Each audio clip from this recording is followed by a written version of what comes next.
Good morning K Praveen Kumar. ഒരു അച്ചടക്ക നടപടിയിലൊക്കെ ഒതുക്കി അങ്ങ് തീർക്കാൻ കഴിയുന്ന സംഭവമാണോ ഇത്? PSC അംഗത്വത്തിന് 60 ലക്ഷം ആവശ്യപ്പെട്ടു എന്നൊക്കെയുള്ള ആരോപണമാണല്ലോ വരുന്നത്. അതായത് PSC ഉൾപ്പെടെയുള്ള ഭരണഘടനാ സ്ഥാപനങ്ങളിലേക്കൊക്കെ രാഷ്ട്രീയ നിയമനം മതി എന്ന് നമ്മുടെ മുഖ്യമന്ത്രി തന്നെ സംഘടനയ്ക്കും അതുപോലെ തന്നെ ഘടകകക്ഷികൾക്കുമൊക്കെ നിർദ്ദേശം നൽകിയതാണ് ഒരു LDF യോഗത്തിൽ, എൻ്റെ ഓർമ്മ ശരിയാണെങ്കിൽ. അപ്പോൾ അതൊക്കെ മറികടന്നുകൊണ്ട് സ്വന്തം പാർട്ടിയിൽ തന്നെ ഇങ്ങനെയുള്ള കാര്യങ്ങൾ നടന്നിട്ടുണ്ടെങ്കിൽ അതിൽ കൃത്യമായ അന്വേഷണവും അതിൽ ആരൊക്കെയാണ് ഉൾപ്പെട്ടത്, കുറെ പേരുടെ പേരുകൾ പ്രാദേശിക നേതാവ് പറയുന്നുണ്ടല്ലോ. DCC പ്രസിഡന്റ് എന്ന നിലയിൽ താങ്കൾക്ക് ഈ സംഭവത്തെക്കുറിച്ച് മനസ്സിലായിട്ടുള്ള കാര്യങ്ങൾ എന്തൊക്കെയാണ് ശ്രീ പ്രവീൺ കുമാർ? ഞാൻ ഇന്ന് രാവിലെ മാധ്യമങ്ങളെ കണ്ടിരുന്നു കോഴിക്കോട് വെച്ച്. ഇതിന്റെ അകത്ത് നിങ്ങൾ മനസ്സിലാക്കേണ്ടത് ഭരണഘടനാ സ്ഥാപനമായ പബ്ലിക് സർവീസ് കമ്മീഷൻ അംഗത്വം CPM തൂക്കിവെക്കുകയാണ്.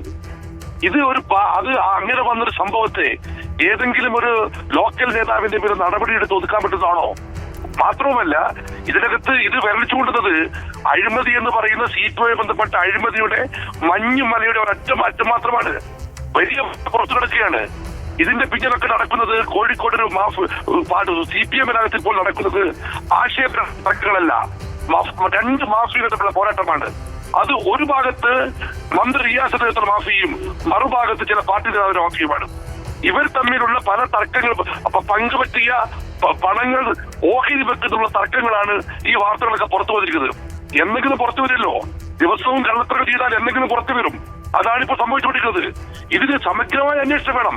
പിണറായി വിജയൻ ആഭ്യന്തരം കൈകാര്യം ചെയ്യുന്ന കേരളത്തിൽ ഇതിനെക്കുറിച്ച് നിഷ്പക്ഷ അന്വേഷണം ആരും പ്രതീക്ഷിക്കുന്നില്ല. കോടതി നിരീക്ഷിച്ച അന്വേഷണം വേണം. ഇതിൽ അല്പമെങ്കിലും ആത്മാർത്ഥതയുണ്ടെങ്കിൽ ഈ സർക്കാർ ചെയ്യേണ്ടത്, പാർട്ടി ശുപാർശ ചെയ്യേണ്ടത് കോടതി നിരീക്ഷണത്തിലുള്ള അന്വേഷണമാണ്. അതല്ലെങ്കിൽ ഒരു സംശയവും വേണ്ട, ഇതിനെ പറ്റിയുള്ള വിശദമായ അന്വേഷണം കേന്ദ്ര ഏജൻസി ഏറ്റെടുക്കണമെന്ന് ആവശ്യപ്പെട്ടുകൊണ്ട് പ്രക്ഷോഭവുമായി കോൺഗ്രസ് രംഗത്ത് വരും. ശ്രീ പ്രവീൺ കുമാർ, ഇതുപോലെയുള്ള ആരോപണങ്ങളൊക്കെ ഉയരുമ്പോൾ കാണാറുള്ള കാര്യം എന്താണ്? ഒന്നുകിൽ ഈ ആരോപണം തന്നെ പുറത്തു വരാനുള്ള സാഹചര്യം ഉണ്ടായത് ഈ വാങ്ങിയ പണത്തിന് അനുസരിച്ചുള്ള അംഗത്വം കിട്ടാതെ വന്നതുകൊണ്ടാണ്. അംഗത്വം കിട്ടിയിരുന്നെങ്കിൽ ഇതൊന്നും പുറത്തു വരില്ല. അംഗത്വം കിട്ടാതെ വരുമ്പോൾ അതേക്കുറിച്ചുള്ള പരാതി പോകുന്നു, കോക്കസ് പ്രവർത്തിക്കുന്നുവെന്ന് പറഞ്ഞുകൊണ്ടുള്ള മറുപരാതി മറുഭാഗത്തു നിന്നുള്ള നേതാവിൽ നിന്ന് വരുന്നു. അങ്ങനെ ആരാണോ പരാതിയുമായി വന്നത് അവരെ നിശബ്ദരാക്കുക എന്നുള്ളതാണല്ലോ എളുപ്പത്തിൽ സാധിക്കുന്നത്. അങ്ങനെയൊന്ന് ഈ കേസിലും ഉണ്ടായിക്കൂടാ എന്നില്ലല്ലോ ശ്രീ പ്രവീൺ കുമാർ. അങ്ങനെ ലാഘവത്തോട് കാണേണ്ട വിഷയമാണോ ഇത്? ഞാൻ പറഞ്ഞത് ഇത് PSC അംഗത്വം തൂക്കി വെക്കുന്നത് മാത്രമല്ല, കോഴിക്കോട്ട് ഞാൻ പറഞ്ഞ എല്ലാ വിഷയങ്ങളും മാഫിയകളുണ്ട്. അതിൽ കോറി മാഫിയുണ്ട്, മണൽ മാഫിയുണ്ട്, മദ്യ മാഫിയുണ്ട്, സ്വർണ്ണക്കടത്ത് മാഫിയുണ്ട്. ഇതിന്റെയൊക്കെ പിന്നിൽ മന്ത്രി റിയാസിന്റെ പേരുകൾ ഉയർന്നു വരുന്നു. എന്റെ മറ്റുള്ള പേര് വരുന്നില്ല. ഇത് ഗൗരവമല്ലേ? ഇത് താങ്കളുടെ ആരോപണമാണ്. ഒരു മന്ത്രി ഇങ്ങനെയൊക്കെ ചെയ്യുന്നുണ്ടെങ്കിൽ എങ്ങനെയാണ് അദ്ദേഹത്തിന് ഇങ്ങനെ ഈ രീതിയിൽ പ്രവർത്തിക്കാൻ കഴിയുന്നത്? ഏതൊക്കെ കാര്യങ്ങളിലാണ്? ഇപ്പോൾ ഇതിലൊരു ആരോപണമാണ്. ഇതിലും കൃത്യമായി മന്ത്രിയുടെ പേര് ഉപയോഗിച്ചു എന്നുള്ളതാണ് പറഞ്ഞിരിക്കുന്നത്. മന്ത്രിയുടെ പേര് പറഞ്ഞ് ഇത്ര രൂപ കോഴ ആവശ്യപ്പെട്ടു എന്നാണ് നമുക്ക് ലഭിക്കുന്ന വിവരങ്ങൾ. ശരി, മന്ത്രി ഇതിൽ നിഷ്പക്ഷമാണെങ്കിൽ, ഞാൻ പറഞ്ഞല്ലോ, മന്ത്രി ഇതിൽ സത്യസന്ധനാണെങ്കിൽ, മന്ത്രി ഇതിന്റെ അകത്ത് സുതാര്യമല്ലാത്ത നടപടികളൊന്നും സ്വീകരിച്ചിട്ടില്ലെങ്കിൽ, ഞാൻ പറഞ്ഞ കോടതിയുടെ നിരീക്ഷണത്തിൽ അന്വേഷണം പ്രഖ്യാപിക്കാൻ മന്ത്രി മുൻകൈ എടുക്കട്ടെ. അതാണല്ലോ എന്തിനാണ് അഴിമതിക്കാരെ സംരക്ഷിക്കുന്നത്? ഈ ആരോപണം പറഞ്ഞത് DCC പ്രസിഡന്റല്ല, പ്രതിപക്ഷമല്ല, പാർട്ടിക്കകത്ത് വന്നിരിക്കുന്നതാണ്. പാർട്ടിക്കകത്തുനിന്നും അഴിമതിയുടെ പണങ്ങൾ പങ്കുപറ്റുന്ന തർക്കത്തിന്റെ ഫലമായുണ്ടായ ബൈ പ്രൊഡക്റ്റ് ആണ് ഇന്നത്തെ ഈ വിഷയം. അല്ലെങ്കിൽ ഇത് ലോകമറിയില്ല. ലോകമറിയാത്ത എത്രയോ കോടിക്കണക്കിന് ഇടപാടുകൾ ഇനിയും പുറത്തു വരാനുണ്ട്.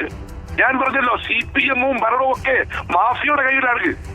അതിന്റെ ഫലമാണ് ഈ ഇത്തരം വാർത്തകൾ പുറത്തു വിടുന്നത്. ഇത് ഞാൻ മന്ത്രിയുടെ പേരിൽ ആരോപണം മാത്രമാണെങ്കിൽ, സീസറിന്റെ ഭാര്യ സംശയത്തിനതീതമായിരിക്കുന്നതാണ് പറയുന്നത്.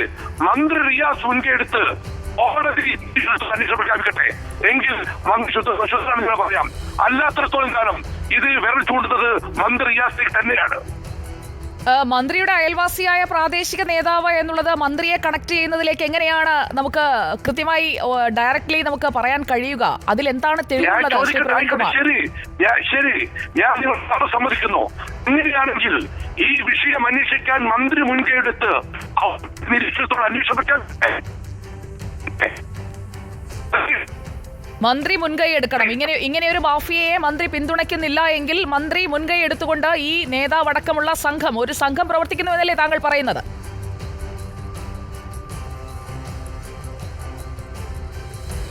DCC പ്രസിഡന്റിന്റെ ടെലിഫോൺ ലൈൻ ഇപ്പോൾ അദ്ദേഹവുമായി സംസാരിക്കാവുന്ന അവസ്ഥയിലല്ല എന്ന് തോന്നുന്നു. ശ്രീ കെ പ്രവീൺ കുമാർ ഉന്നയിക്കുന്നത് വളരെ ഗുരുതരമായ ആരോപണങ്ങളാണ്. സഭയിലും